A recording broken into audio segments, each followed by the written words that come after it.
Najlepša hvala. Hvala tudi vsem, ki ste se odločili udeležiti tega krasnega panela. Jaz bi kar predstavila našo prvo govorko, in sicer Maša Remškar je magistra psihologije in raziskovalka na področju psihologije zdravja. Leta 2019 je s pohvalo diplomirala iz psihologije in kineziologije na Univerzi v Exeterju in nato magistrirala na Univerzi v Bathu, kjer je trenutno tudi doktorska kandidatka. V doktoratu se osredotoča na pomen telesne dejavnosti ter čuječnosti na psihično zdravje, predvsem pa jo zanima preprečevanje razvoja depresije in pa anksioznosti. Obenem opravlja vlogo znanstvene vodje v neprofitni fundaciji Medito, katere cilj je omogočiti prosto dostopno vadbo o čuječnosti preko mobilne aplikacije, in ta aplikacija ima že več 100.000 rednih uporabnikov. Raziskuje psihološke procese, potrebne za vzpostavitev redne telesne aktivnosti, in to znanje prevaja v programe sprememb obnašanja.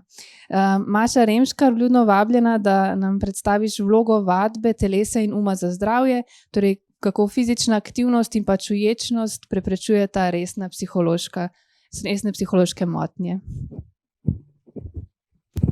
Super, najlepša hvala, Vesna. Hvala Vtisu za povabilo.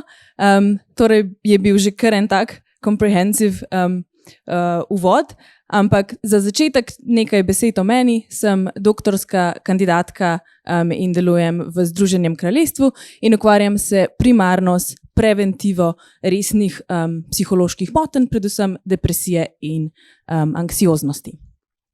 Obenem sem tudi znanstvena vodja v fundaciji Medito in o mojem delu z njimi čez par minut.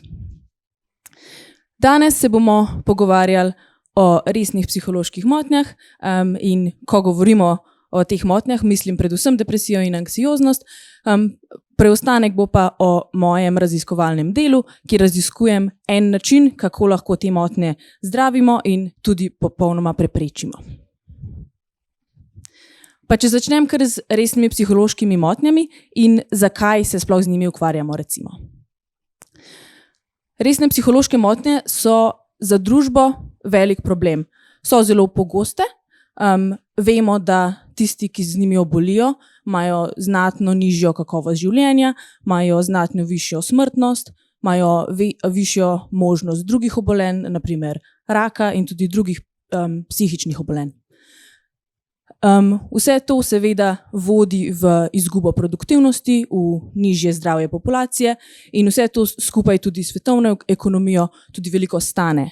Problem imamo tudi pri nas, recimo ravno včeraj sem na naslovnici Dela prebrala, da se posebej v zimskih mesecih, vemo, se te stopnje motnje znajo poslabšati in da smo recimo lani samo v decembru več kot 12 milijonov evrov antidepresivov predpisali. Tako da problem je tudi pri nas. Kako se z motnjami ponavadi spopadamo, ne? Praviloma se jih zdravijo zdravili, to je najbolj pogosto, je tudi najlažje nekako za zdravstveni sistem, ampak na žalost zdravljenje zdravili vodi do nezanesljivih izboljšanj oziroma nekako tretjina ljudi lahko tako dobi izboljšanje, more pa tudi nekako podoben procent, kakšna tretjina, more pa v bistvu prenehati zdravljenje zaradi nezaželenih stranskih učinkov. Tako da nismo še zdravili rešili tega problema. Še ena možnost je psihoterapija, ki je sicer učinkovita, precej učinkovita, ampak je psihoterapija intenziven proces, zelo drag, zato s psihoterapijo ne moremo omogočiti zdravljenja takemu številu ljudi, ki bi tako pomoč potrebovali. In pa zadnja možnost oziroma veja, s katero se tudi jaz ukvarjam, je vedenjska medicina oziroma behavioral science, kjer pa govorimo o v bistvu znanosti spodbujanja zdravega življenjskega sloga. Torej govorimo o telesni dejavnosti, o higieni spanja, o zdravi prehrani, preprečevanju zlorabe substanc in podobno. Vsaka od teh navad oziroma od teh dejavnikov ima vlogo v psiholoških motnjah in je lahko učinkovita. Zaenkrat imamo pa najbolj take konkretne in najbolj zanesljive dokaze za telesno dejavnost, torej za redno telesno dejavnost, ki je lahko zelo učinkovita tu. Seveda bi bilo najbolje, če nam teh motenj sploh ne bi bilo treba zdraviti, ker bi jih lahko že preprečili. In to je tudi eno področje, ki mene najbolj zanima. Vemo, da je preventiva boljša od kurative, bolj se splača iz ekonomskega vidika, bolj se splača iz vidika zdravja. Dejansko nam je vsem v interesu take motnje preprečiti. Če se tu osredotočim samo na redno telesno dejavnost, stroka priporoča nekih 150 minut moderate to vigorous physical activity, se pravi zmerno do visoke intenzivne vadbe, ampak vemo, da se večina populacije, recimo v EU, skoraj 2/3 ne gibajo dovolj.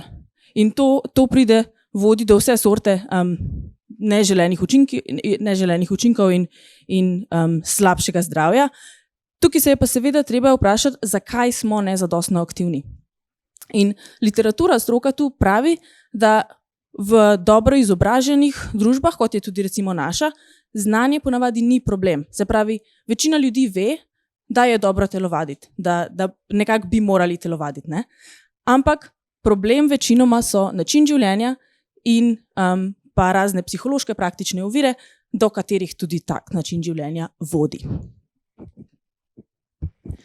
Če se pa potem osredotočimo na to, kako se s tem spopadati, zdaj smo nekako že ugotovili, da imamo precej resen problem z resnimi psihološkimi motnjami, da lahko telesna dejavnost pomaga in pa tudi, da nažalost tale proces se ne izteče vedno, ker je take navade težko vzpostaviti in težko vzdrževati.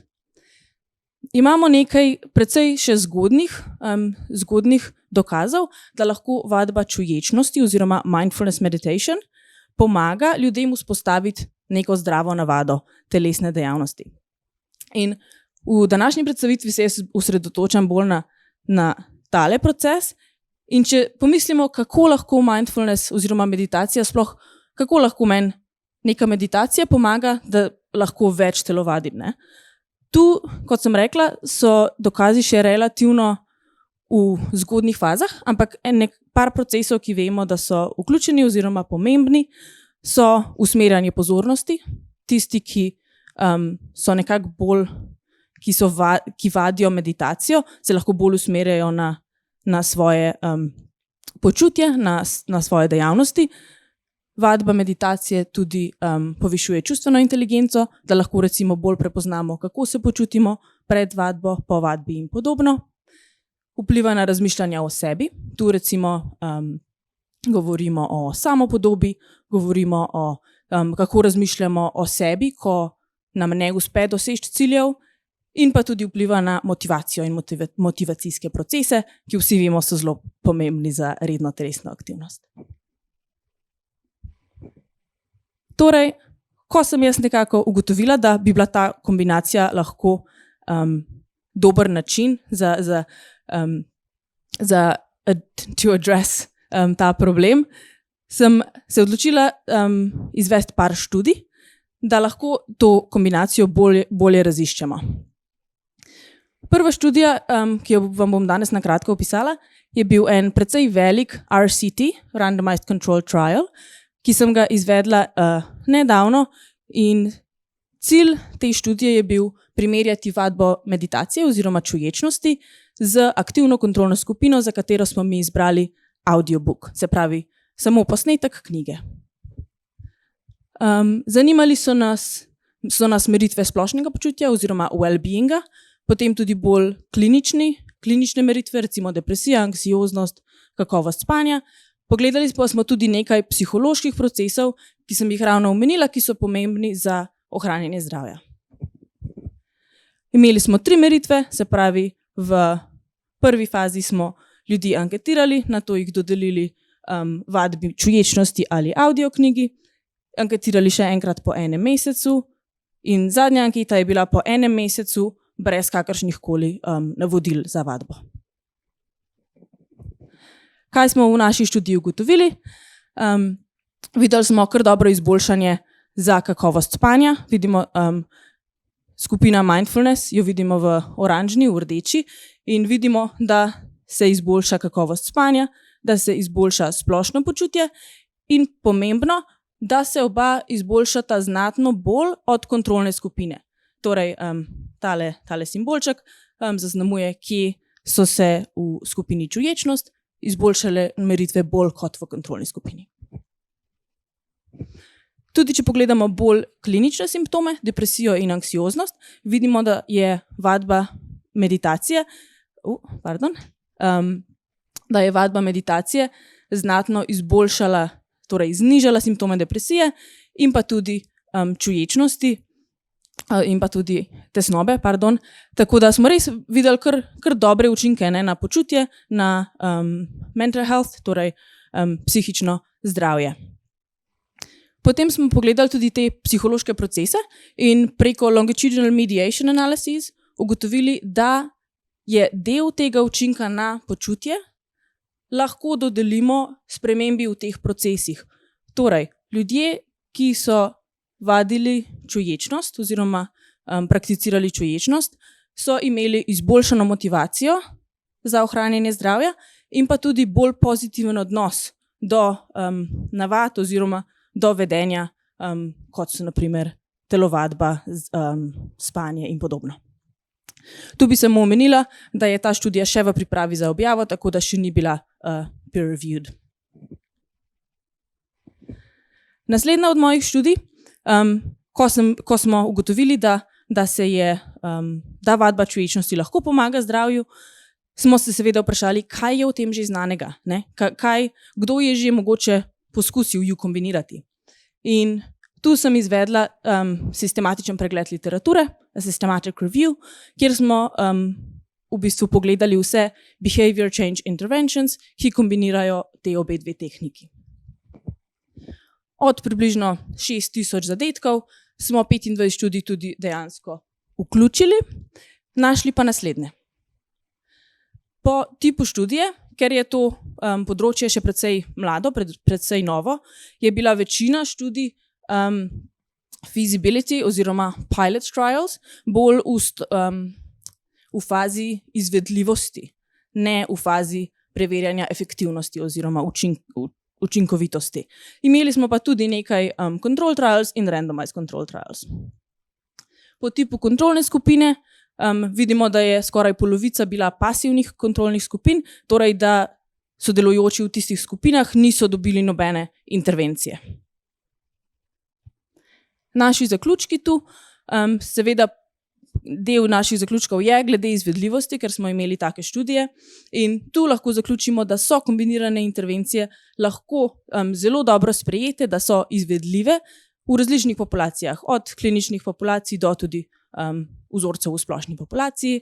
Glede učinkovitosti imamo pa tudi take začetne izsledke in večina študij, ki je primerjala z pasivno kontrolno skupino, je prijavila izboljšanje počutja. Imeli smo pa bolj mešane zaključke v primerjavi z aktivnimi kontrolnimi skupinami, kjer je bilo precej težko karkoli res zaključiti, ker so si bile kontrolne skupine tako različne. Nekaj študij je pogledalo tudi v količino redne aktivnosti, torej če se spremeni količina aktivnosti in tudi tu so bili zaključki še malo bolj mešani. Seveda pa še enkrat omenjam, tudi to je še v pripravi za objavo. Tako, zdaj že kar nekaj vemo, sem pa jaz želela to znanje še poglobiti in se v bistvu vprašati, kako bi bilo najbolje to zapakirati, kako najbolje nekako skombiniramo telesno vadbo in čuječnost in jo potem predstavimo na en efektiven način. Tu sem se odločila uporabiti kvalitativno metodologijo in izvedla 16 intervjujev. Na desni strani vidimo glavne teme in podteme, torej zaključke te študije. Danes nimam ravno časa vsako od teh iti v podrobnosti, smo pa tole študijo ravno objavili in bo na koncu v referencah, tako da vabim, da si jo tudi preberete. Če pa na hitro samo povzamem, smo ugotovili, da je treba, ko delamo take intervencije, poudariti pomen čuječnosti, predstaviti čuječnost kot tako, ker večina ljudi, večina populacije mogoče je ne pozna tako dobro, kot poznamo možnosti za telesno aktivnost, recimo. In za zadnji del moje predstavitve, kaj pa delam zdaj? Kaj z vsem tem znanjem o kombinaciji počnem zdaj?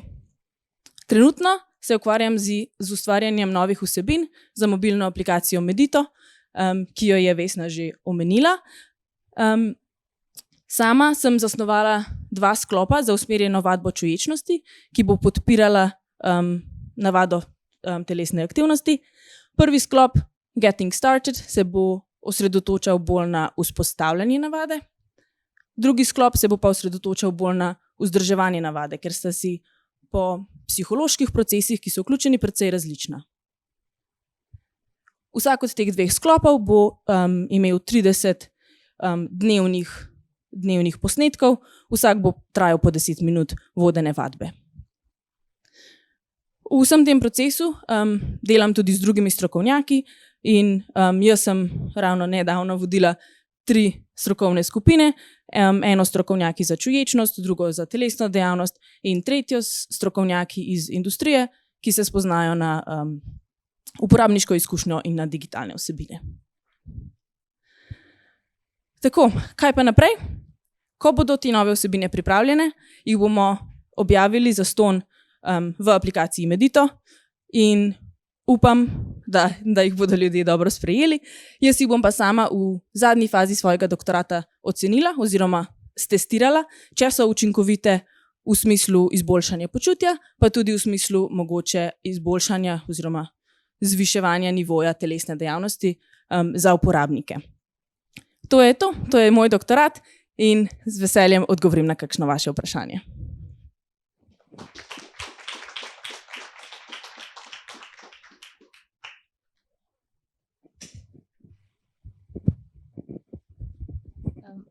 Najlepša hvala za tole krasno predavanje. Zdaj, da kar direktno vprašam, a kdo že tukaj kakšno vprašanje iz publike? Ja, super, grem jaz že kar tja. Oziroma, ja, pa se lahko mogoče ti tle vsediš. Tako.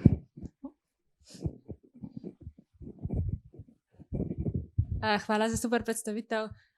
Glede na to, da se govorila o športnih aktivnostih, je mogoče, to je tako bolj bazično vprašanje, ampak Slovenci smo recimo zelo športen narod, Britanci pa, vsaj po mojih izkušnjah, niso zelo.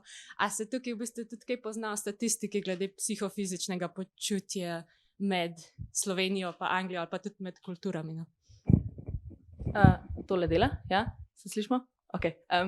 Ja, sigurno nekaj razlik je. Čeprav Slovenija spada pod te western countries, načeloma smo precej razviti, populacija je precej dobro izobražena, je standard življenja še vedno, mogoče bi rekla, ne standard, ampak navade so malo drugačne. Imamo veliko narave, ki je zelo dobra za počutje in tudi v nekako našo kulturo je narava vpeta, je šport vpet, ljudje radi hodijo v gore in to se seveda tudi pozna.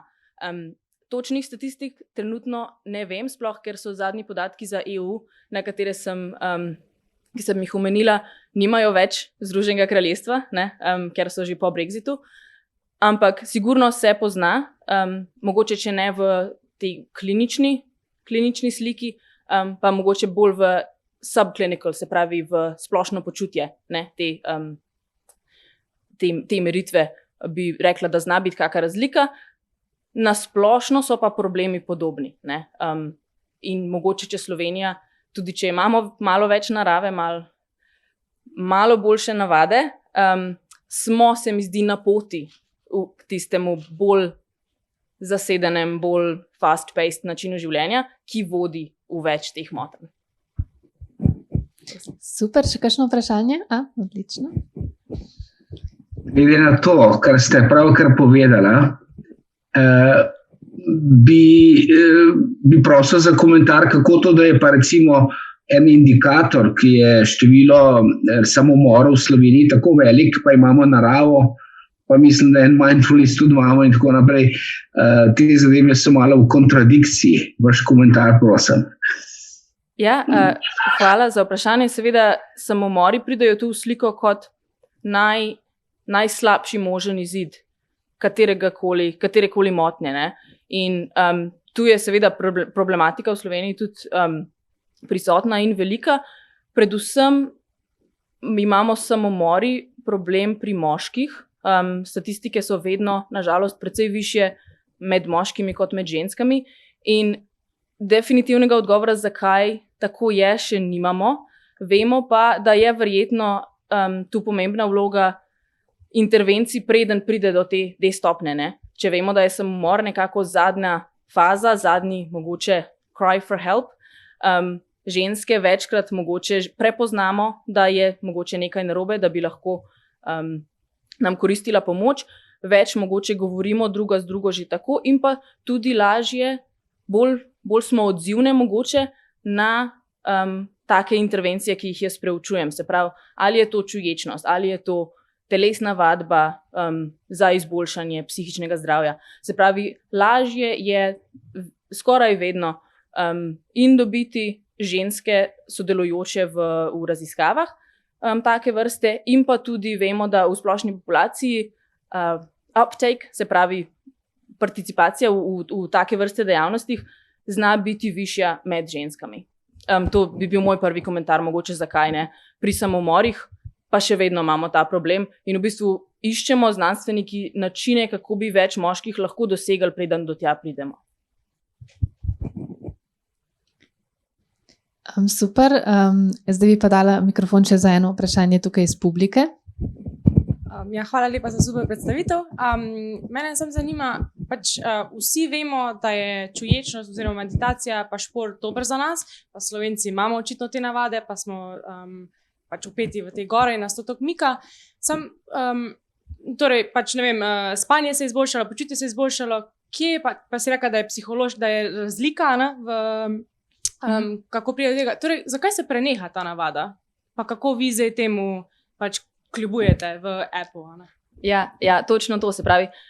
Omenila sem dva različna sklopa, s katerima bomo mi se trudili podpirati in začetek navade in nadaljevanje te navade, ker je predvsem ta nadaljevalni del tisti, s katerim se večino ljudi spopada in kjer večino ljudi tudi izgubimo, v smislu zdravih navad.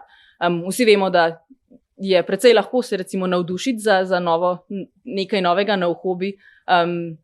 Zdaj smo v božičnem času, bojo New Year's resolutions spet popularne, ampak vemo, da ta začetek je precej lažji iz psihološkega vidika, kot pa tisto nadaljevanje, kjer potem mogoče popusti motivacija, pride kaj vmes, v smislu nimamo časa, ni več tako zabavno, ne vidimo napredka tako hitro.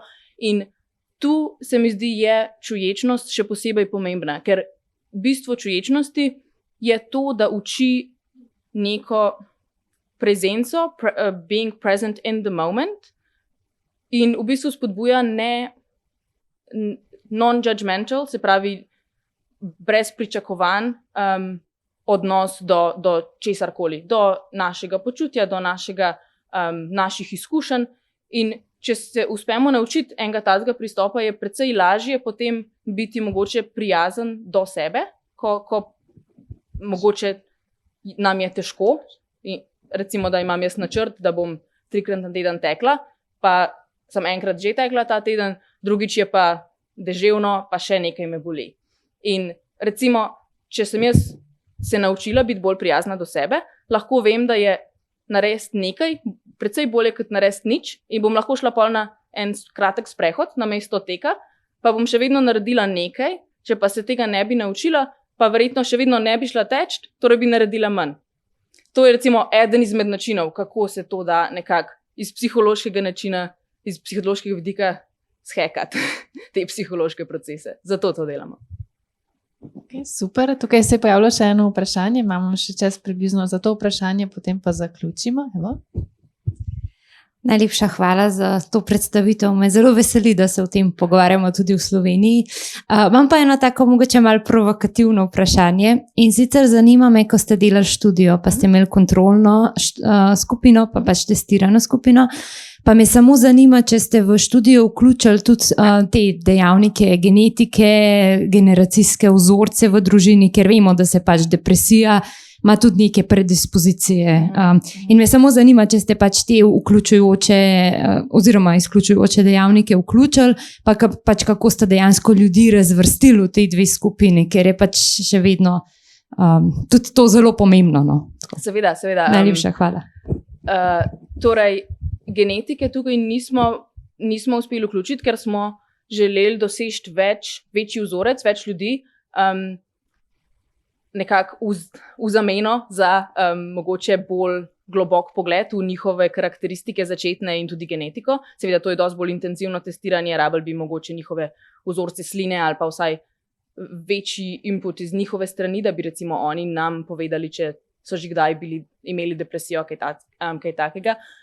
Tako da genetike same nismo vključili, smo pa izmerili simptome depresije, anksioznosti in podobno že na začetku, torej pred randomizacijo, pred dodelitvijo v skupine in potem preverili, da na začetku razlik med skupinama ni bilo. Torej je imela mindfulness skupina enake simptome depresije, enake simptome anksioznosti, enako kakovost spanja. Po vseh teh meritvah sta si bili skupini na začetku enaki, ker smo dodelili naključno. Se pravi, je bilo avtomatska randomizacija, takoj po prvi anketi je računalnik samostojno dodelil, v kateri skupini so, in potem so dobili e-mail z navodili.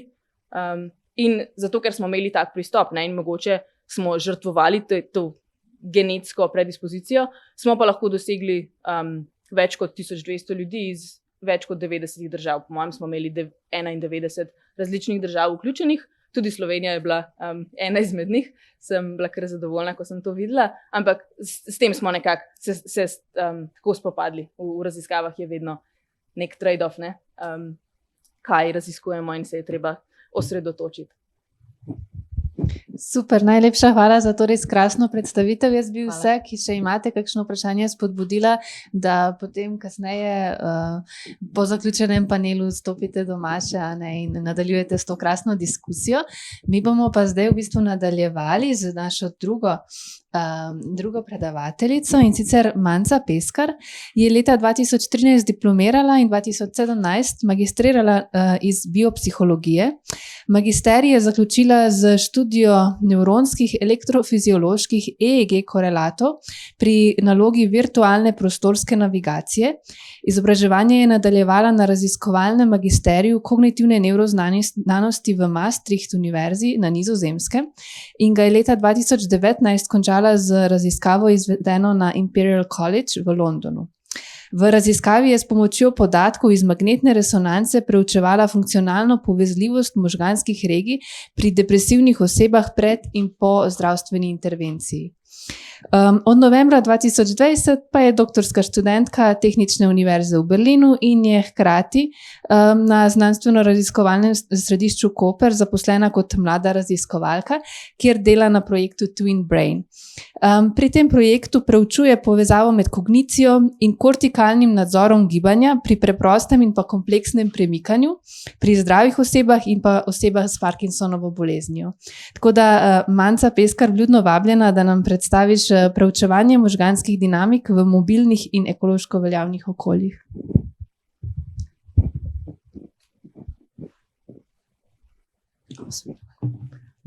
Ja, hvala lepa za ta uvod in predstavitev in predvsem ena lepa hvala društvu TIS za povabilo, za priložnost, da lahko malo več povem o svojem delu in o področju, s katerim se ukvarjam.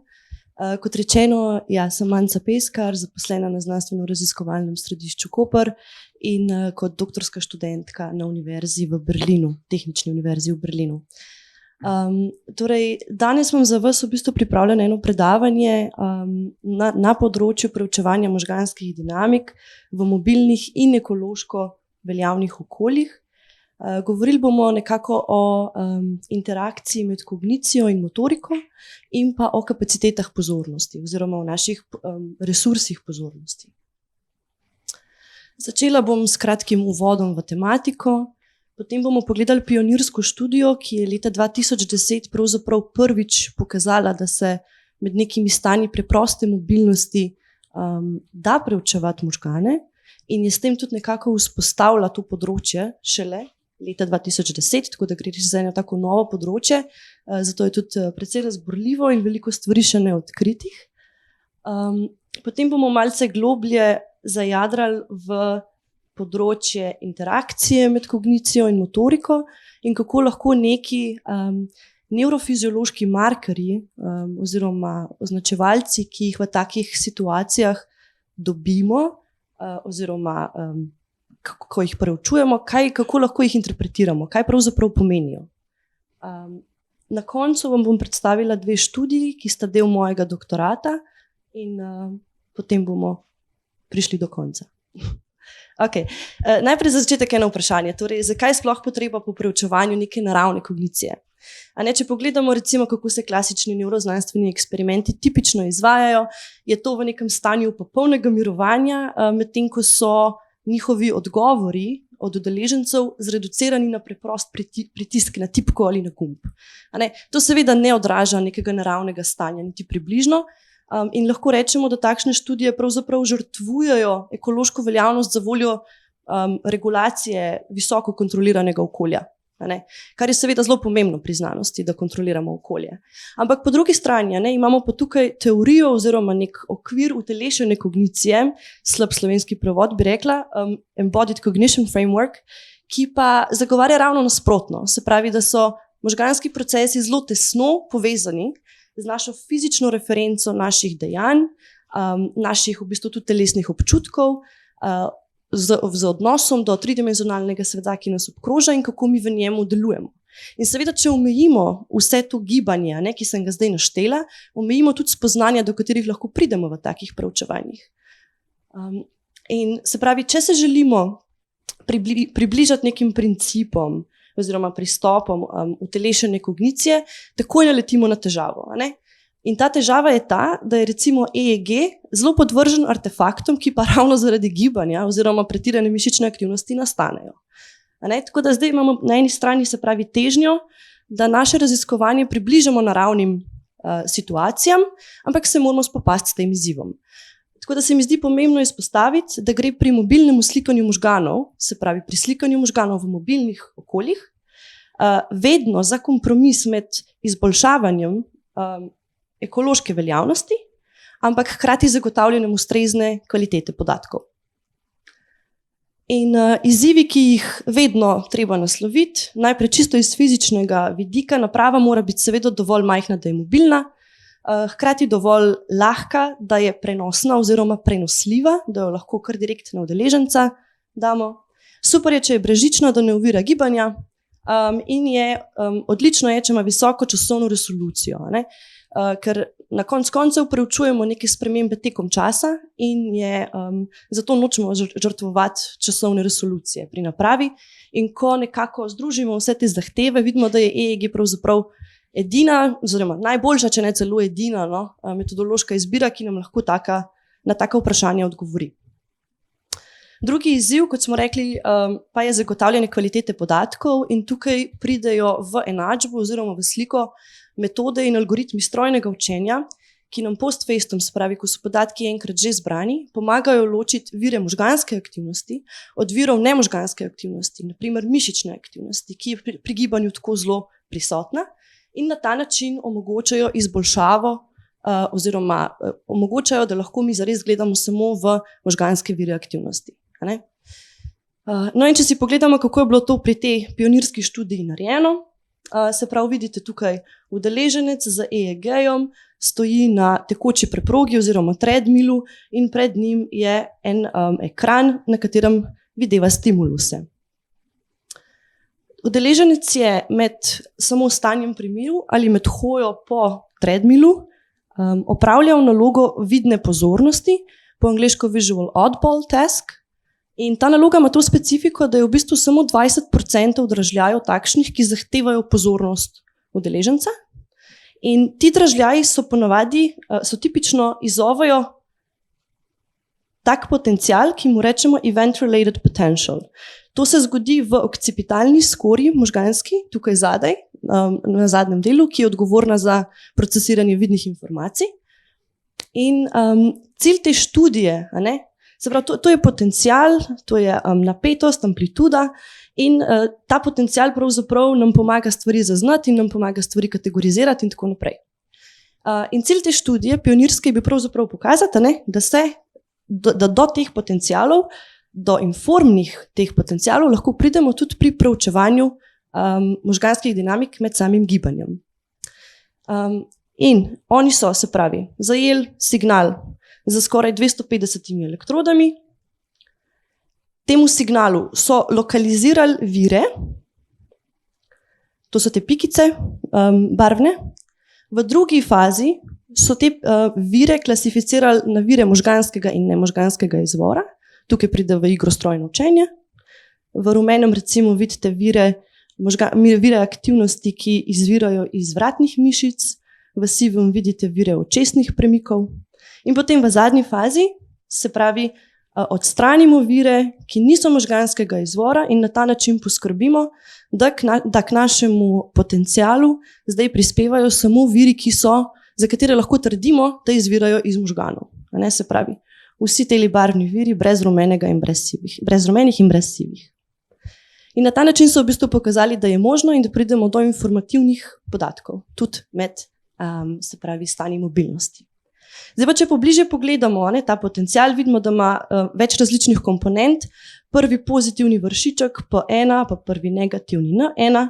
No, potem je pa tukaj še en tak kompleks P3, ki nastane tam enih 300 do 450 milisekund po predstavitvi enega dražljaja. In ta je zelo povezan z pozornostjo in pa z kategorizacijo dražljajev, se pravi, ko mi potem kategoriziramo dražljaje, lahko na ta način manipuliramo v bistvu amplitudo P3 komponente. In tukaj lahko vidite, če primerjate rdečo krivuljo, ki je potencial od tistih dražljajev, ki so zahtevali pozornost, za modro krivuljo, ki je potencial tistih dražljajev, ki jih je lahko udeleženec pravzaprav ignoriral, vidite, da je v bistvu velika razlika med amplitudo pri tistih stimulusih, ki so pač zahtevali pozornost in tistih, ki je niso zahtevali. Torej, zaključek je ta, da P3 lahko koristimo kot indeks pozornosti. Se pravi, lahko ga manipuliramo. Vprašanje tukaj seveda je, a ga lahko manipuliramo v neskončnost. A gre zdaj ta trend, se pravi, do kako daleč gre ta trend zviševanja nekih zahtev pozornosti na eni strani z roko v roki za zviševanjem P3 amplitude.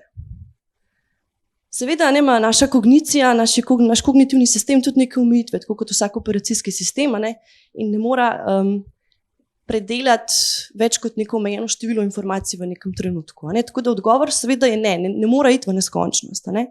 In na naslednjem slajdu vam bom pokazala, se pravi, da ne samo, da je P3 indeks pozornosti, P3 v bistvu tudi odraža kapacitete pozornosti. Kaj zdaj to pomeni? V eni taki zelo zviti študiji so v bistvu udeležencem so dali eno nalogo vidne kategorizacije, če je bil na ekranu kvadrat, so udeleženci mogli odreagirati. To v enostavni nalogi. V bolj kompleksni nalogi sta bila pa na ekranu dva stimulusa, malce slabše se vidi, ampak tukaj je še en modre barve. In so mogli odreagirati, če sta bila dva stimulusa ali enake barve ali pa enake oblike. Se pravi, precej več pozornosti so mogli udeleženci nekako investirati v to, da so lahko določili, kdaj odreagirati v lahkem primeru, pa kdaj odreagirati v težkem primeru. Medtem so jih dali ali sedeti ali pa hoditi po tekoči preprogi. In medtem, ko so udeleženci veselo opravljali nalogo in mislili, da delajo opravljajo v bistvu pač to, kar morajo opravljati, da je to glavna naloga, so raziskovalci manipulirali njihovo pozornost na način, da so v bistvu v polje njihove pozornosti pošiljali slušne dražljaje iz realnega sveta.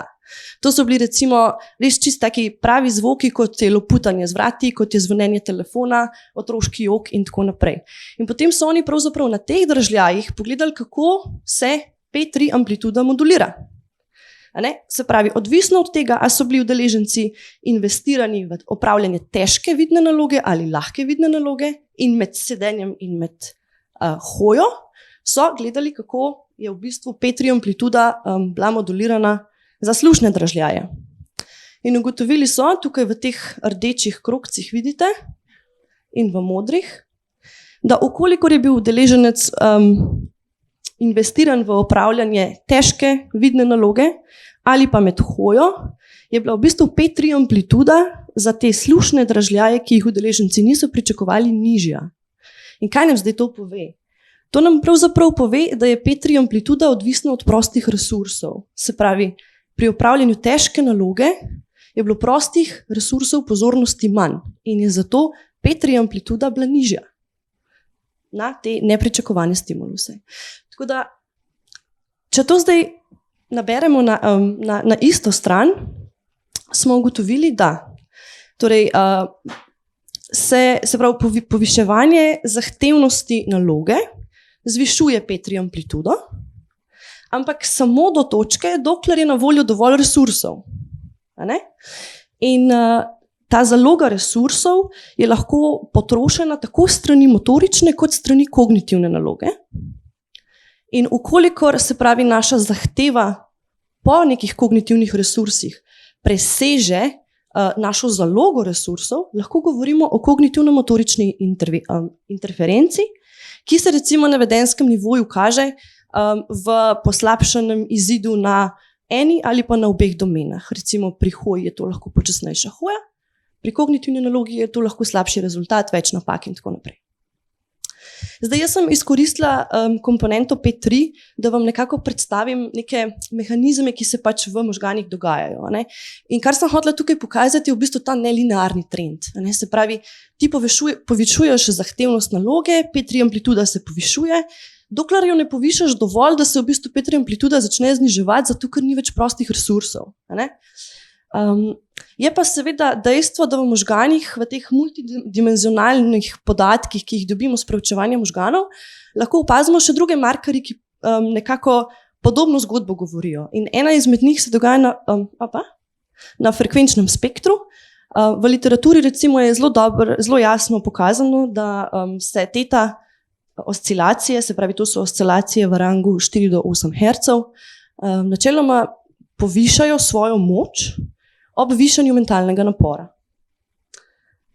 Zanimivo spet pri mobilnih settingih, se pravi pri preučevanju kognicije med nekimi motoričnimi pogoji, pa v bistvu moč tete tukaj sledi oziroma prikazuje enak trend kot amplituda P3. Se pravi, tukaj pozor, je skala obrnjena, pozitivno je spodaj, gre za primerjavo med stanjem in med pogoji mobilnosti, med hojo. In tukaj je P3 amplituda pri stanju je višja kot pri mobilnosti in prav tako je moč izražena v decibelih, teta valov, teta oscilacij, višja pri stanju v primerjavi z hojo. Se pravi, je več markerjev na več različnih področjih, ki nekako kažejo v isto smer, ki nam lahko potrdijo, da gre nekako za podobne principe. To so bila moja izhodišča, s katerimi sem štartala svojo doktorsko. In se mi je zdelo v bistvu, da se pravi, kar sem pogrešala v vsej literaturi, ko sem jo prebrala in tako naprej, je bila neka sistematična manipulacija tako motoričnih kot kognitivnih nalog. Tipično so bili recimo 3 motorični pogoji, pa en kognitivni, ki so ga potem v kombinaciji z vsakim motoričnim pač preučevali. In jaz sem pravzaprav res zelo pogrešala, da pač sistematično preučimo z večnivojsko stopnjo različnih težavnosti pri tako kognitivni kot motorični nalogi. Kako se zdaj ta nelinearni trend kaže? A nam lahko v bistvu ta večnivojskost da neke nove vpoglede v ta trend? Druga stvar pa, vzela sem se pravi strup paradigmo, ki je v psihologiji zelo dobro preučena, nikoli pa še ni bila v bistvu preučena med gibanjem in z EEG-om. Strup paradigma verjetno jo vsi poznate, gre za, torej, udeleženci so predočeni z stimulusi, z barvnimi stimulusi. Barvni stimulusi se pravi tako v pisani besedi kot v barvilu in te dve lastnosti se lahko skladata, kot v tem primeru, ali pa se ne skladata, kot v primeru zgoraj, torej piše modra, ampak v rdečem barvilu. In taki stimulusi pravzaprav povzročijo nek konflikt zaznavni. In iz te naloge v bistvu sem jaz naredila 3 naloge. Prva naloga je imela nekako navodilo preberi besedo. In v teh 2 primerih je pravilni odgovor modra. Pri drugi nalogi sem dala pravilo poimenuj barvilo. Ta naloga je bila označena s kvadratkom namesto s karo. In tukaj je potem pravilni odgovor rdeča in modra. Branje besede je najbolj avtomatičen proces oziroma bolj avtomatičen proces v primerjavi z poimenovanjem barvila in zato je ta naloga lažja kot poimenovanje barvila.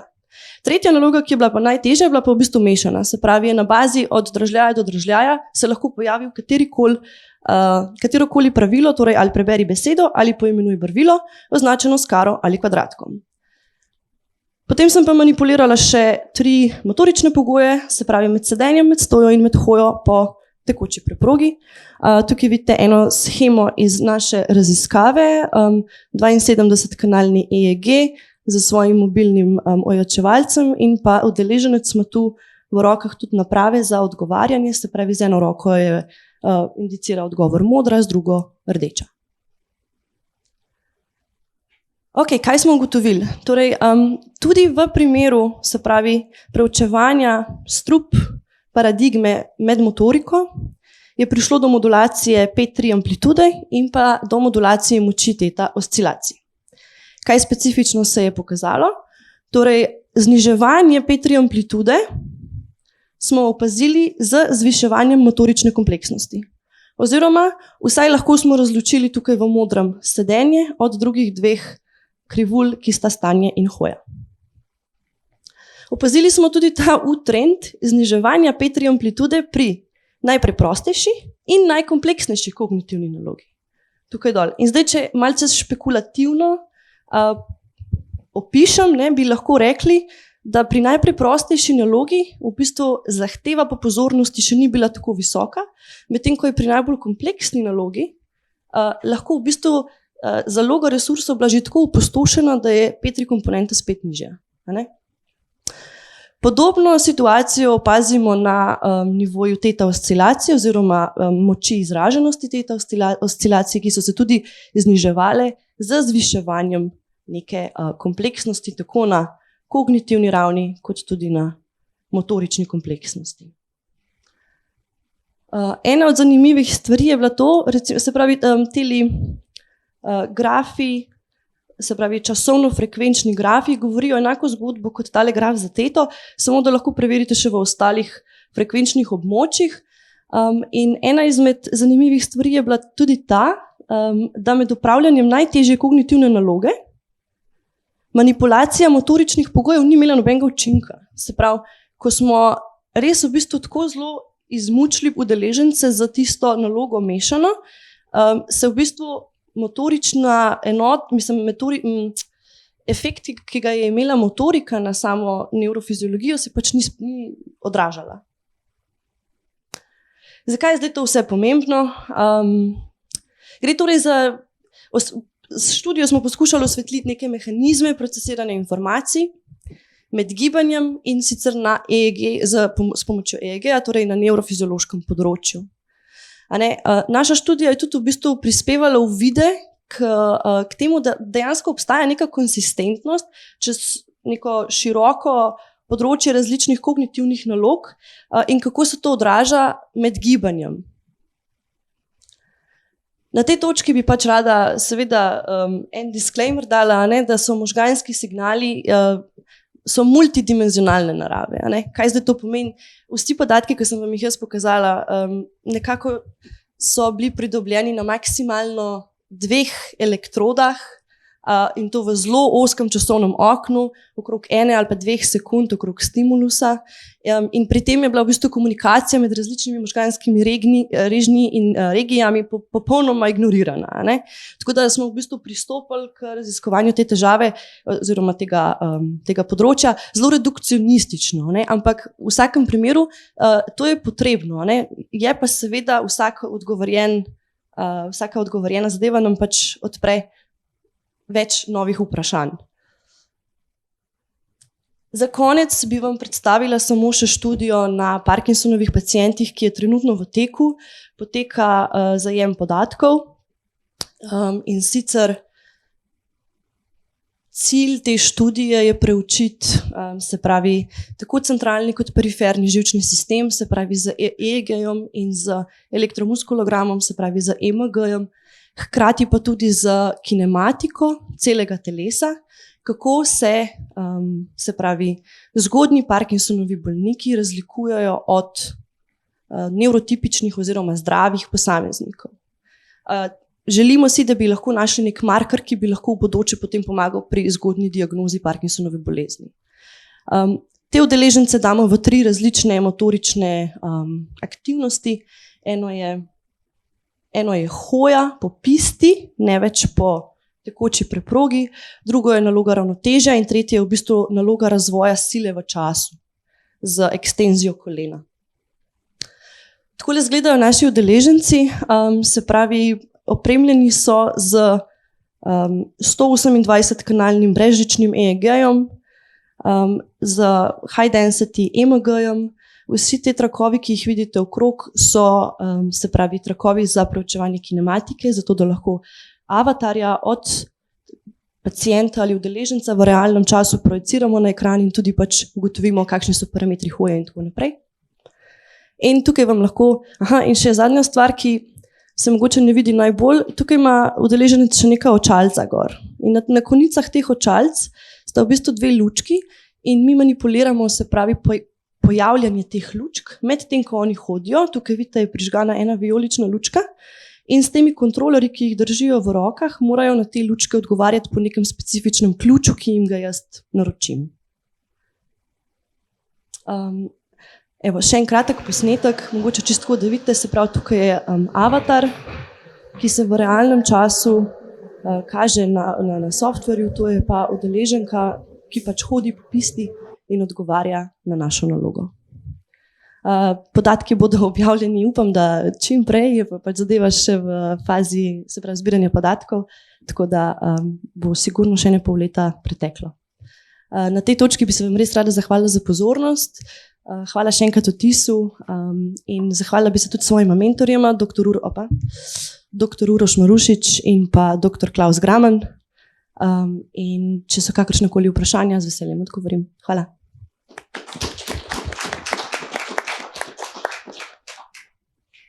Super, najlepša hvala za tole krasno predavanje. Eno vprašanje se je že pojavilo na chatu, pa ga bi kar prebrala. Sicer je vprašanje, ali so bili v vašo študijo vključeni tudi otroci oziroma različne starostne skupine in kakšne so razlike med otroci in odraslimi, sploh kar se tiče komponente P3, torej to se nanaša na prvi del predavanja. Hvala za vprašanje. Moram reči, da se sama z preučevanjem otrok nikoli nisem ukvarjala. Je pa, se pravi, pri otrocih specifika mi recimo specifično z strup paradigmo se preučuje višje kognitivne sposobnosti, ne? Se pravi, gre v bistvu za kontrolo interference, se pravi za zamejitev tistih dražljajev, ki jih mi ne smemo dajati pozornosti in za neko selektivno pozornost. To so, se pravi, kot pravim, visoko razvite egzekutivne funkcije oziroma izvršilne funkcije in te se pač pojavijo kasneje v našem življenju, ne, ko tudi naši možgani malenkost bolj dozorijo. Tako da iz tega naslova bi jaz pričakovala, da so seveda spremembe v P3 komponenti, zato ker P3 res odraža, se pravi, neko klasifikacijo stimulusov, toliko mentalnega napora mi temu pripišemo, porabimo in tako naprej. Bi bilo pa seveda za pogledati v literaturo glede otrok, kakšne so specifike, na pamet tega žal ne vem. In potem še nadaljevalno vprašanje. Kakšna je ponovljivost teh rezultatov pri enem udeležencu? Torej, koliko poskusov ste uporabili? Torej, spet gre za ta prvi del vašega predavanja. Ja, se pravi, hvala za vprašanje. Jaz sem imela v prvi študiji, se pravi pri strup paradigmi 16 udeležencev. Številka je relativno nizka, ampak statistika na njej drži, zato ker gre za v bistvu 3x3 within subject design, tako da je en človek v bistvu preučen na 9 različnih pogojih in se primerja sam s sabo. To potem pomeni, tudi, da nekako izničimo, oziroma ta medsubjektna variabilnost nima takšne moči, kot jo ima pri between subject designih, za katere je znano, da rabimo v bistvu večje skupine ljudi, če želimo primerjati dve različni skupini. Je pa dejstvo, da je, se pravi, EEG signal zelo variabilen od subjekta do subjekta, tako da ja, če želimo pač preverjati razlike med skupinami, kot recimo zdaj delamo na Parkinsonu, bomo potrebovali precej večje skupine, kot 16 ljudi. Super, hvala. Je še kakšno vprašanje iz publike?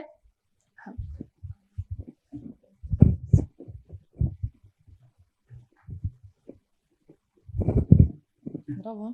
Mene pa zanima, če so bile kakšne raziskave izvedene, da bi se osredotočile ravno na to medosebne razlike v tej kapaciteti oziroma v teh resursih, ker verjetno so, pa če se že na tem kaj dela. Ja, hvala za vprašanje. Zdaj, se pravi, mi nekako, naš problem je v bistvu obraten, se pravi, mi nekaj manipuliramo in potem poskušamo rezultate tega asocirati z našo manipulacijo. To, kar pa vi sprašujete, je pa v bistvu obrnjena težava. Se pravi, če bi mi poznali, kakšna je resnica, odražanja 5 komponente, potem bi lahko nekoga novega direktno v bistvu klasificirali, glede na to, da bi mu dali samo neko nalogo, bi rekli, aha, tvoje kapacitete pozornosti so pa takšne in takšne. K temu se seveda poskušamo približati. Ampak je pa potrebno še pač veliko preučiti. Je pa dejstvo, ja, pač zelo velike medsubjektne razlike, tako da je to treba pač seveda upoštevati. Hvala. Evo, tole bo zdaj še zadnje vprašanje, potem pa nadaljujemo z zadnjim predavanjem. Hvala. Kognitivne razlike ste merali samo prek vidnega živca. A misliš, da je bila razlike, če bi na primer še na druge čute se osredotočali? Pa če bi bila kakšna študija, ki bi tako pogledala vse čute? Hvala za vprašanje. Se pravi, pri tisti študiji, ki sem jo prej na kratko, mogoče bom kar skočila. Ja, se pravi, tam so bili v bistvu auditorni dražljaji in so pokazali enako zgodbo, tako s 3 komponentov kot z močjo teta oscilacij. Ja, tako da mislim, imamo, prosim? Načeloma ja. Imamo pa zdaj, se pravi, tudi na strani, ekipa na berlinski strani, se pravi, jaz to študijo izvajam v Sloveniji in v Trstu. Na strani berlinske inštitucije se pa podobna študija izvaja z udeleženci, ki imajo motnjo sluha. Se pravi, oni so vzeli skupino ljudi, ki imajo senzoriko okvarjeno, na področju sluha. Mi smo se pa odločili, da bomo vzeli skupino ljudi, ki imajo pa motoriko okvarjeno, se pravi Parkinsonove bolnike. In bomo zdaj v bistvu primerjali, kako zdaj se pravi kognicija oziroma senzorika na eni strani, motorika na drugi strani, kako se imamo tudi zelo čim bolj podoben dizajn, kot ga lahko imamo, da bomo lahko potem podatke primerjali. In mogoče dobili še en drug pogled v to, kako se pravi pri nekih neneurotipičnih oziroma kompromitiranih posameznikih te mehanizmi, če ostanejo isti, če se spreminjajo, skratka, kako se odražajo. Okay, super, najlepša hvala. Manca, zdaj bomo pa nadaljevali z zadnjim predavanjem, pa bom prosila, super. Torej, da predstavim še zadnjo predavateljico. Dr. Ana Počivalšek je docentka na oddelku za farmakologijo, fiziologijo in nevroznanost na Medicinski fakulteti Južnokarolinske univerze v Združenih državah Amerike. Je priznana vedenjska nevroznanstvenica, ki je svoj doktorat naredila v Washingtonu na Georgetown univerzi in je opravila podoktorsko izobraževanje na Marylandski medicinski fakulteti. Kot vodja laboratorija preučuje nevrobiologijo spanja in pa kognitivnih procesov in trenutno se posveča translacijskim modelom, s katerimi preučuje vlogo razgradnje triptofana pri spanju, učenju ter spominu. Raziskuje nove mehanizme, ki bi lahko izboljšali slabo kvaliteto spanca pri posameznikih z nevrorazvojnimi in pa nevropsihološkimi obolenji. Tako da, I would like to invite Ana Počivalšek to present her lecture titled Building Blocks of Mental Health, Metabolism, Sleep and Cognition. Iskrena hvala za vabilo. Vesna, tudi hvala vam, ker ste me lepo predstavili. Jaz bom mojo prezentacijo delala v angleščini, ampak sprejemem vsa vprašanja, ker imate za mene. Tako prvo samo, a se v redu vidi ekran? Yes? Everything's okay? Yes. Okay, great. Okay, so as Vesna said, my name is Anna Puchivalshik. I'm an assistant professor in South Carolina at the University of South Carolina at our School of Medicine there. And what I will be telling you all today is about our fascinating research on metabolism, sleep, and cognition, and how these things are intertwined. So for my presentation goals, first, I would like to just set the scene and talk to you all about why it's really important to obtain sufficient sleep and why this is really important across our lifespan, from development through adolescence, through adulthood, and especially also in aging. And then I will touch on some of the research goals of my laboratory. And so specifically, we are looking at neurobiological mechanisms, things that change in the brain with disrupted sleep. And we do this with translational approaches. So that means that we are using animal models to be able to investigate mechanisms and test potential novel therapeutic targets. So whenever I give a talk, I usually survey the audience and I say, did you get a good night of sleep? So unfortunately, I cannot see all of you, but I'm just going to assume that probably at least half of you are saying, no, on a regular basis, I'm not getting sufficient sleep. And you're certainly not alone, because insufficient sleep is actually a public health crisis. More than 50%, so about 62% of adults worldwide are reporting insufficient sleep on a regular basis. This does not mean that more than half of the population has a sleep disorder or chronic sleep disruptions, but we can all relate to being tired because likely our lifestyles are such that we are overworked, we have too many work and life balances, and we are just not getting enough sleep. So if you look at Europe, I found this really interesting article in the journal Science from a few years ago, from 2015. And funny enough, the title of the article was in fact Sleepless in Slovenia. So you can look it up here. I provided the HTML link below. But what this study did is this was a survey in Europe where researchers pulled data from the Survey of Health, Aging, and Retirement in Europe that polled nearly 55,000 adults that were 50 years of age or older. And across these 16 European countries, they looked at the percent of individuals that were reporting sleep problems. And as you can see, nearly 1/4 of older adults in Slovenia report sleep problems. So this is certainly not the worst among these 16 countries, but it's certainly not the best. And so if we look at the different shades of green, you can see, of course, the darker the shade of green, the worse this is reported, and the lighter the shade of green, the better these countries are sleeping. So Slovenia is right there in the middle. I think a title like Sleepless in Slovenia, though, certainly catches the eyes. And as we've already heard this morning from the great presentation from Masha, is that there are these mental health concerns that come about in individuals that report consistent sleep problems. And that's something that I will be highlighting as well.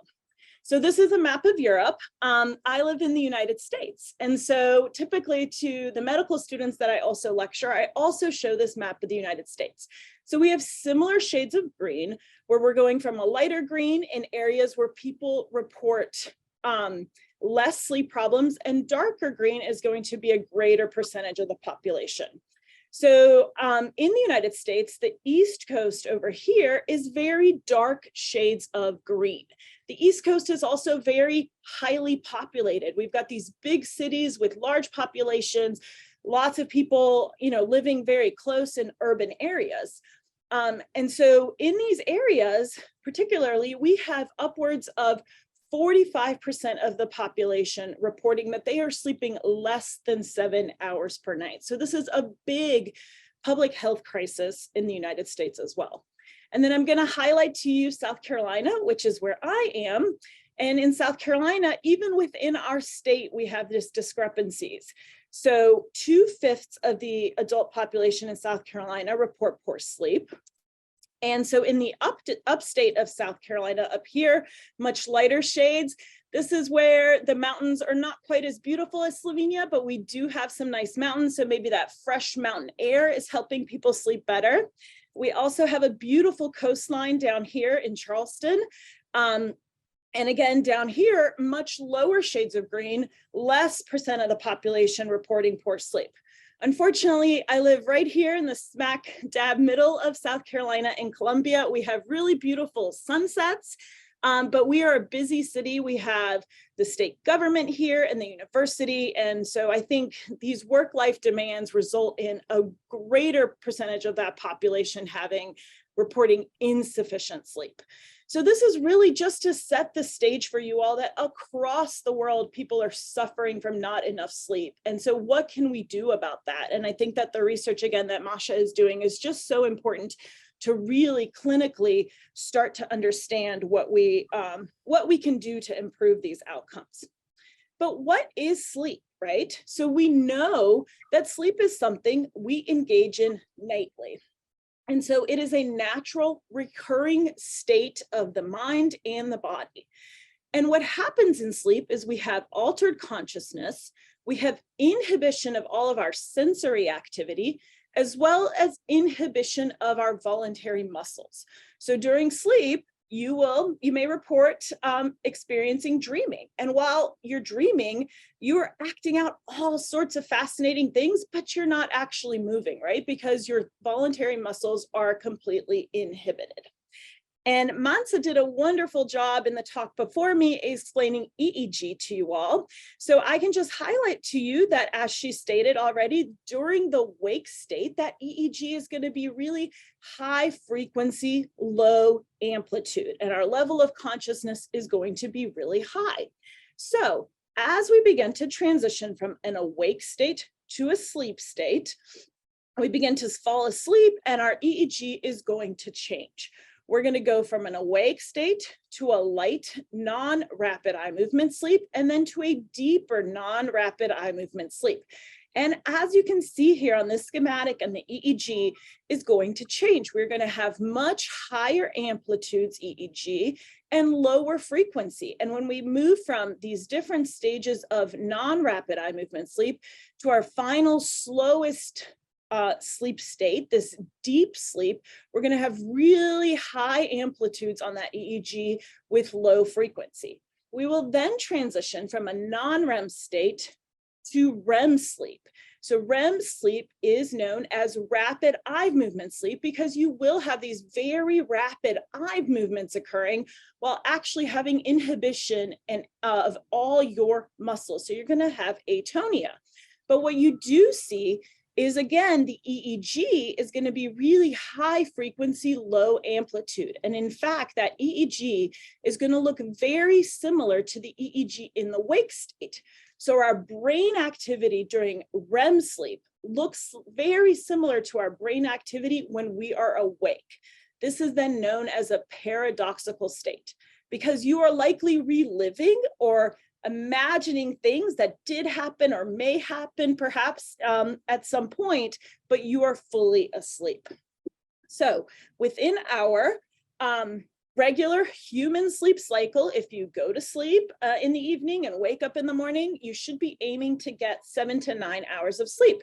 So we fall asleep and we go through these stages of non-REM, and we have different durations of this non-REM, and then we enter REM, this rapid eye movement. Then we move back into non-REM, back into REM. So we transition between these two sleep states. And as the night progresses, we get longer and longer durations of REM sleep. REM sleep is also typically when we are experiencing dreaming. Okay, so this happens multiple cycles during the night. A few other differences about non-REM and REM sleep. So non-REM sleep, we spend about 4 to 7 hours per night in the non-REM stage, whereas for REM sleep, we only spend about 2 hours per night within this stage. Now, within the sleep field, there is still lots of discussion about which stage is most important. And we are getting there a little bit about being able to tease this apart, but really there is no clear consensus quite yet. We do know these stages are quite different though. In non-REM, we have these slow waves and delta waves. We also have phenotypes in the oscillations like sleep spindles and sharp wave ripples. Whereas in the REM stage, we have really high theta. Again, from Mansa's talk, you learned a lot about theta and how theta oscillations occur during active waking.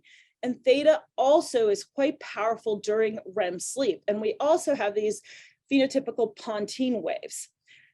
During non-REM, your heart rate is lower, whereas during REM, your heart rate is higher.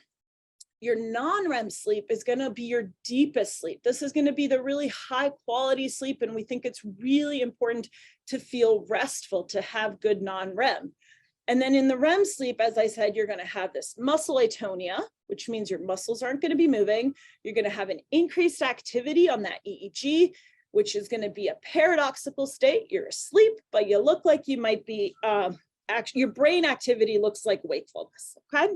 So again, when we design our studies, we really want to tease apart the contributions of both of these phases. Okay, so as we move through our lifespan, the amount of wakefulness and sleep changes. So if you've spent time around babies, you know they actually sleep a lot, despite the fact that young parents often complain that their kids are never sleeping. But infants actually spent, about a third of their time awake and then 2/3 of their time asleep, with an equal division between non-REM and REM. In adulthood, of course, we spent a majority of our time awake and a third of our time sleeping. And as we age, it is very normal to be sleeping less. And what may be happening is, as you can see on this pie chart, a bit of purple, you may have episodes of wakefulness occurring in the middle of your sleep. This does, for many older adults, create problems of insomnia, but it is also quite typical to get less sleep. And so this is also shown here on these graphs, that again, when we're infants, we're sleeping up to 16 hours a day. And as we become adults, the normal range of sleep would be 6 to 8 hours.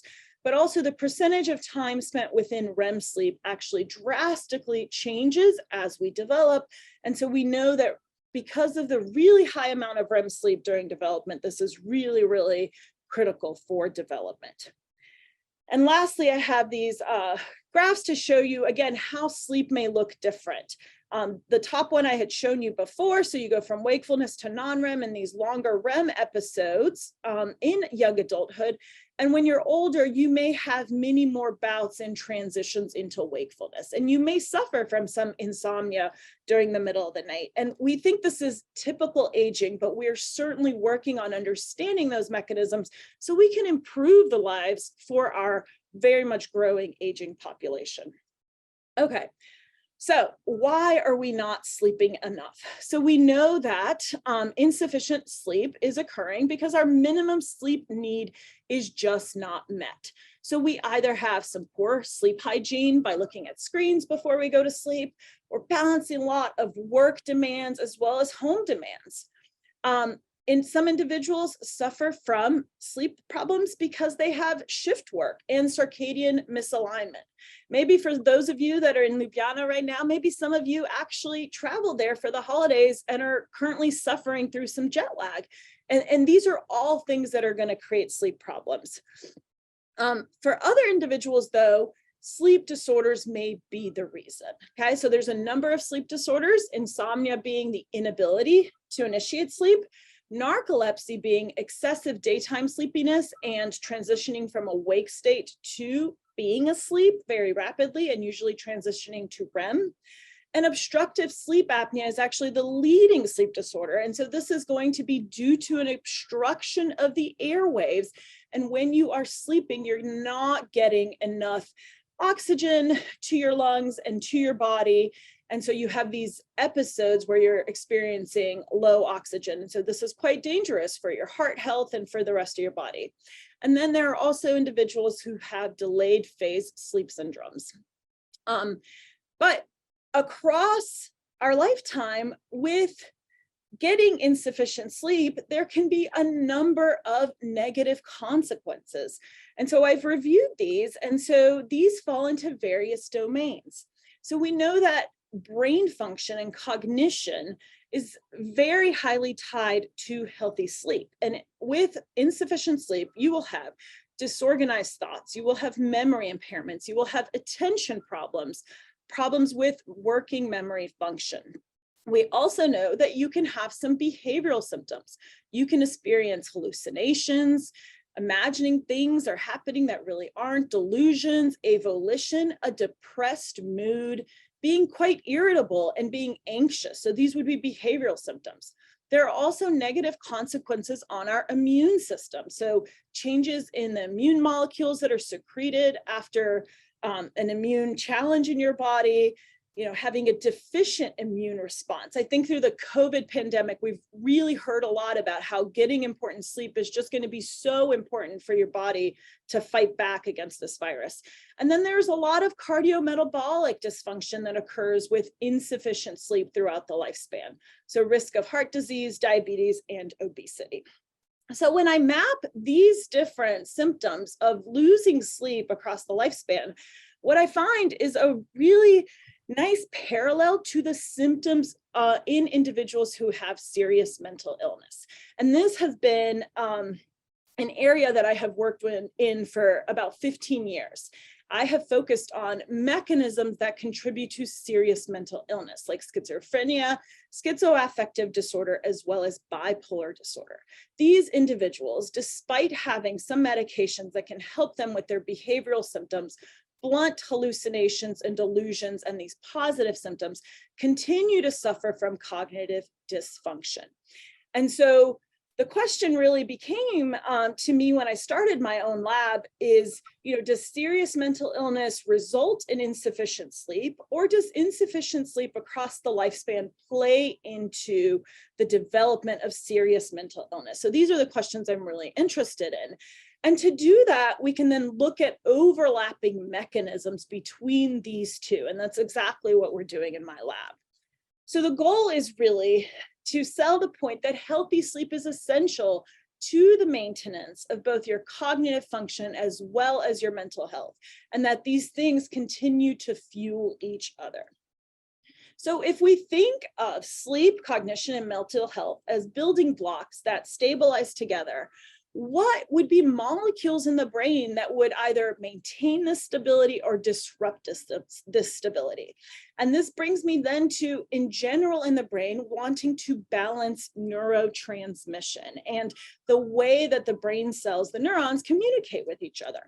So the molecule I've been studying is this a small molecule known as kynureninic acid. So hopefully for the rest of the talk now, I'll tell you about why we think kynureninic acid it is a relevant molecule and has implications in both sleep dysfunction and severe psychiatric illness. So where does kynureninic acid come from?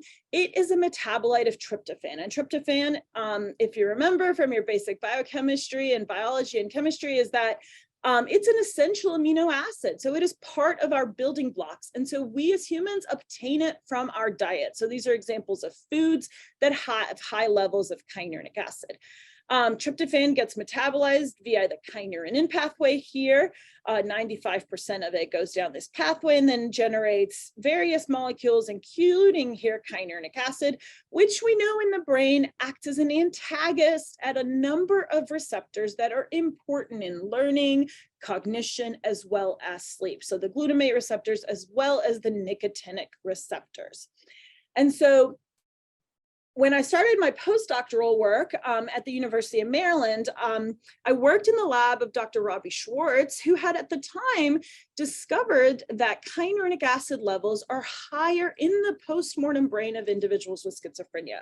So this is an example of a study from the lab at the time. And so we can take postmortem tissue that is donated to the Maryland Psychiatric Research Center from control individuals or individuals with schizophrenia.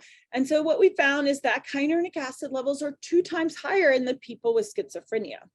Then in collaborations with the Karolinska Institute, so very interestingly in Sweden, if somebody comes to the emergency room for a psychiatric reason, they are often consented to take cerebral spinal fluid. And this is taken from a lumbar puncture, as you can see in the schematic. And in these patients, they also saw that individuals had higher levels of kynureninic acid. So this is from Sophie Earhart's lab. And then more recently, her lab has also shown that in individuals with bipolar disorder with psychosis, this metabolite, kynureninic acid, is much higher. So this gives us a clinical significance to studying this molecule. And so what I have mostly done is then taken animal models, because we know this molecule is higher in individuals with severe mental illness. Now we can move back and we can use animals. And in my lab, we are using rodents because they're a really great model for looking at therapeutic strategies and drug development. And so in that regard, this is a section of a rat brain. And so I'm just showing you where kynureninic acid exists and is made in the brain. If we look here in this coronal section and we look in the hypothalamic region, you can see in red and blue is the astrocytes. These are the glial cells of the brain, and the enzyme that makes kynureninic acid, KT2, kynurenine aminotransferase 2, co-localizes with the glial cells. And so this is really nicely shown here in this bright pink color. And so we know that kynureninic acid exists within the brain. It can be made by this enzyme within these specific cells. So of course, through the years, we've worked with different drug companies to develop inhibitors of KAT2, this enzyme. And so we can develop drug inhibitors that will then reduce kynureninic acid. This is then pharmacologically targetable. And this is what we want to do translationally and then move into human studies eventually. And so through various work over the years, what we have shown is if you increase kynureninic acid, this will impair cognition of animals. It will also impair their sleep architecture. And if you reduce kynureninic acid, we see enhanced cognitive performance in animals, as well as improved sleep quality. So some further information below here. We have 2 recent papers on bioRxiv, if you want to look those up, with this KAT2 inhibitor, this PF compound. And so again, if we go to the question of kyna is much higher in individuals with serious mental illness, we also want to know if kyna levels are elevated in the brains with chronic sleep deprivation. So yet to be able to get postmortem tissue of individuals with sleep disorders, but certainly working on that. But what I'll show you today is some data from the lab doing this in animals and talk you through how we do this. So this is a study with rats. And so what we're doing is we are surgically implanting a probe onto the animal's head. And this probe is then going to go into the hippocampus region. This is a region of the brain that's really important for learning and memory. And so what we can do is we can extract the extracellular fluid from the animal as it is freely moving within its cage. We also have this red bar. And so anytime we see that the animal is falling asleep, we just move the bar, gently nudge the animal, and the animal's going to wake up. So the first data here is just showing the levels of kynureninic acid across 30-minute fractions of time. And you can see when the animal is sleeping, we believe that kynureninic acid levels are declining across time. And when we sleep deprive the animals, again, nudge the bar very gently so the animal is unable to fall asleep, we see that kynureninic acid levels are accumulating. And we did this up till this time point of 6, and you can see it starts to clear. So we are conducting some studies of looking longer time at this process.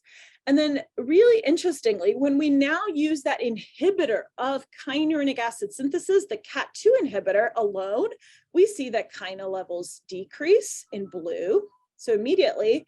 And when you combine that CAT2 inhibitor with the sleep deprivation, we now see in purple that these animals don't have an accumulation of kynureninic acid. So this then signifies to us that we can use this pharmacological inhibitor of making kynureninic acid to keep it lower during sleep debt. So then naturally the question is, what's going to happen to sleep? So we record sleep in animals, and we do this by doing these surgeries where we implant a battery device into the animal, and we have 4 leads, 2 going to EEGs on the skull and 2 going to the EMG of the neck muscle. And we are then able to look at the waveforms in those animals when they're awake or asleep. So again, we have these beautiful EEGs of high amplitudes when they're in non-REM. They transition to REM, which is really high frequency, low amplitude, and wakefulness. And you can see there's an EMG response during wakefulness. So the folks in my lab are able to hand score these, but we're also working with an artificial neural network to be able to score these sleep stages. So what we did here is we sleep deprived animals across multiple days, right? To really mimic what life is like for somebody that regularly is losing sleep. So 6 hours of sleep was lost in these animals every day. And we also gave them this CAT2 inhibitor. And these data here are just to show you that our sleep deprivation, which was actually done with automated chambers that sweep the bar, these animals, when they were sleep deprived, had no REM sleep during that period. Even when they were on this PF CAT2 inhibitor drug, they also had no REM sleep. They had a significant loss of non-REM, but there was some non-REM accumulated, so they weren't totally sleep deprived. And then that REM that was lost was made up by more wakefulness, okay? So this is really just to show you that despite receiving the drug, the animals were equally sleep deprived. And so then the last data I'll show you is some of the cognitive behavioral data we do in animals. So you can place rats on different mazes. So this is a maze which has 20 holes around it, but all of them are false escapes, and just one actually leads into a dark part underneath the table. So again, if you put an animal on a bright table like this, it is going to be inclined to find a dark area. It's not going to be happy up there. So across days, we test these animals and they learn where that location is, and they will get faster and faster across days. So our prediction was that the animals that were sleep deprived would do this worse, they would not learn. And then we were wanting to see if this CAT2 inhibitor could overcome these cognitive problems induced by sleep deprivation. So in black are normal controls, and in red, what you see is the animals that were sleep deprived. They do not do this task faster across days. But we're really excited by these new data where the animals that were sleep deprived but received the CAT2 inhibitor drug to reduce kynureninic acid were able to perform this task. So this was both in speed on the maze as well as the distance traveled. And so these are some brand new data that we just presented at a conference a few weeks ago. And so certainly look out and see what's going to come. We're hoping to publish this very soon, but it's really exciting. And we're also looking into seeing what does this drug do to recovery sleep? So they were sleep deprived equally, but they were still able to perform this task. So was it when they were allowed to sleep that they had better sleep? So these are some of our questions. So again, the overall goals of my lab are to study this molecule, kynureninic acid. We know it goes up with sleep loss. We also know it affects sleep architecture. And so how does it really play into mental illness? And the overall goal is to balance the levels of kynureninic acid in the brain, balance our sleep and our wakefulness, and improve cognition. So could kynureninic acid be one of the molecules that can help to stabilize these building blocks? This is really what we're interested in. And we're working forwards with this. So in summary, hopefully I've convinced you that it's critical to obtain sufficient sleep. The work today was from adult animals, but we are also doing some work in pregnancy as well as in aged animals. Brain metabolism is disrupted with sleep loss, and so it's really important that we are getting that sufficient sleep. I showed you that kynurenich acid is elevated and contributes to some learning impairments. And this is similar to what's seen in patients with serious mental illness. And then lastly, hopefully I've convinced you that we have a mechanism where reducing kyna, and currently we can do this pharmacologically, should be studied as a novel therapeutic approach to restoring cognitive deficits. Lastly, I'd like to thank the folks in my lab. I think opportunities like this and other things I've done by traveling to different places, I've been able to recruit some wonderful trainees. So Dr. Snezhna Milosavljevic is a postdoc in my lab. She's from Beograd. And then I have 2 PhD students, Courtney Wright and Katie Rentschler, number of undergraduate scholars at the University of South Carolina. And of course, I have to thank all of our funding from the National Institutes of Health in the United States.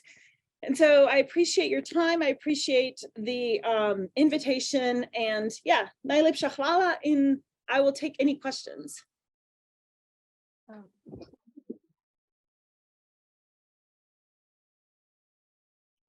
Thank you, Anna, for this great lecture. So we are running out of time. I think we have time for a short question. Is there anyone in the audience with a question?